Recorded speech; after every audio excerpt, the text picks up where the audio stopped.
The college got a chance to look back at 1969 last week on Wednesday, October 30th.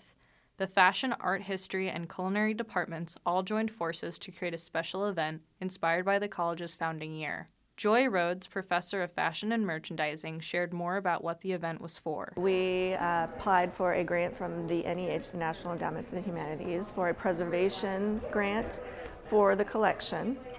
And the event is basically a celebration of the college's 50-year anniversary and grant where we are trying to bring awareness to the collection to help preserve the collection for the future generations to come.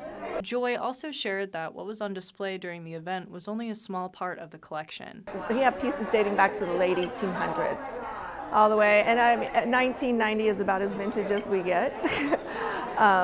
But yeah, we have pieces from all decades.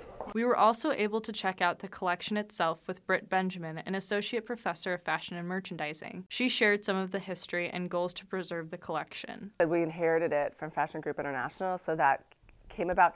The woman who really was big in it was her. She was a buyer for the Jones store down when they had one downtown Kansas City, and then she retired. Was part of the Fashion Group International Kansas City chapter. And really felt like they needed to start having a collection. So she really started this. We don't have yet, except for the event we had on Wednesday, the ability to really put it out there for the community to see. We used to do it in the fashion show with students modeling it, but that is a terrible way to preserve it. And we did go after a grant, and we did receive it. And it wasn't for a ton of money, but I guess it's really a difficult grant to get.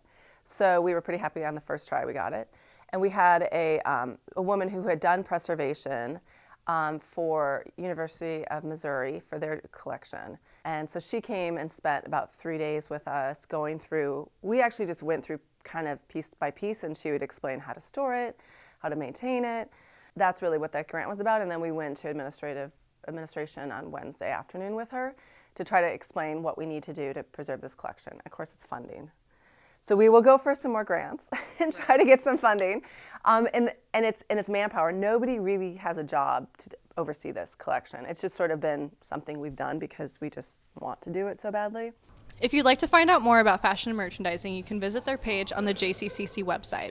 From the Campus Ledger, I'm Simone Griggs.